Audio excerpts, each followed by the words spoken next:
Dear students, we will see the other lesson, that is, we are not afraid to die if we can all be together.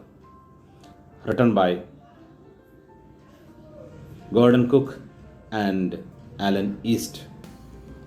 This is a story about a 37-year-old businessman who had a great passion for a voyage. His wife named Mary and two children, Jonathan and Suzanne, they also join along with them. The narrator and his wife plan a voyage around the world, just like the famous Captain James Cook. They get a ship which is 23 meters long and has a weight of 30 tons. In July 1976, they all start their journey from Plymouth, England. Before heading east, the narrator hired two crewmen named Larry Vigil and Herb Sager.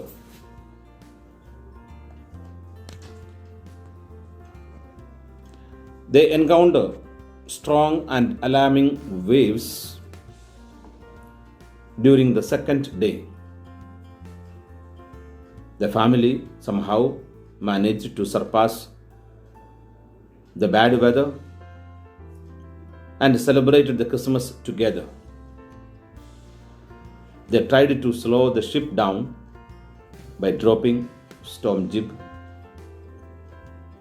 They carried their life raft drill, attached lifelines, donned life jackets, and oilskins.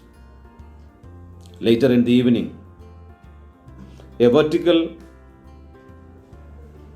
and huge wave strikes the ship, and the narrator is thrown off from the ship. When the ship is about to overturn, a huge wave hit again and turns it to right back. He suffers injuries in ribs and mouth. He grabs the guardrail and sails the ship further.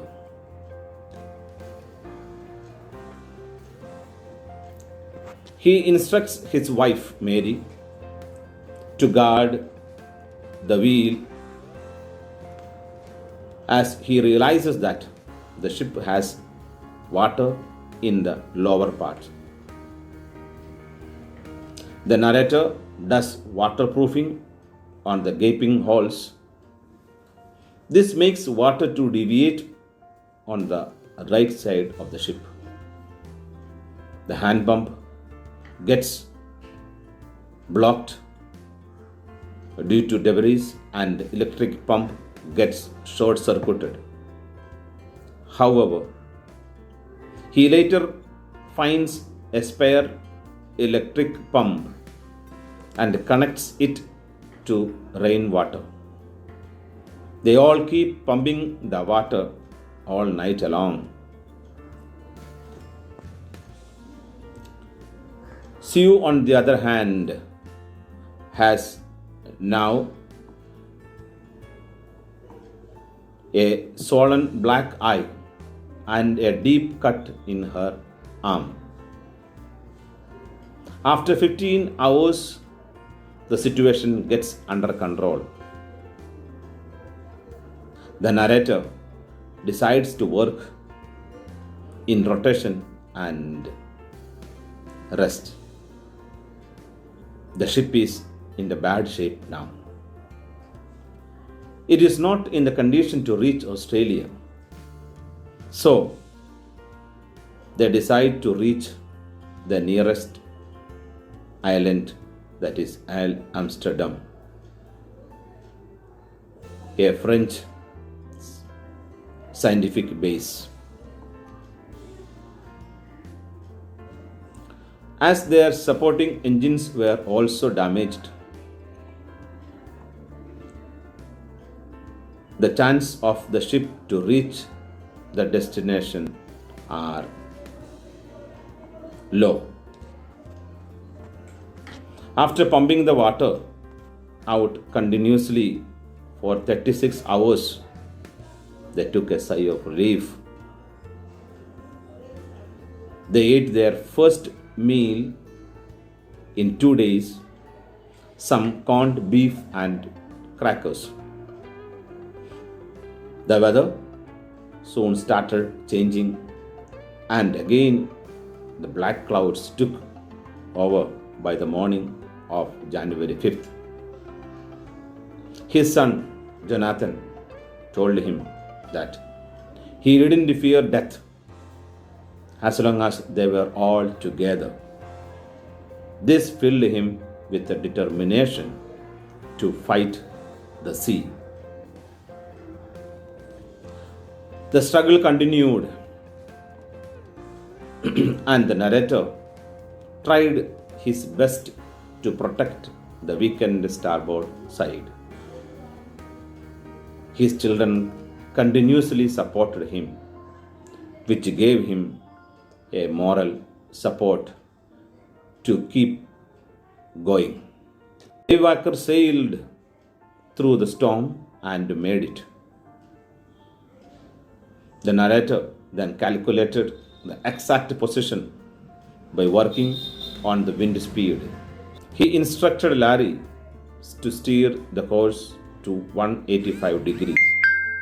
He said that if they were lucky, they could hope to find an island by 5 p.m. He dozed off and suddenly got up around 6 p.m. He believed that they didn't make it and was disappointed. His son came and informed him about how they reached the Amsterdam island, and he called him best daddy and best captain. They reached the island with a little struggle and with the help of the inhabitants. The whole team, the family, and the 2 crew members never stopped trying.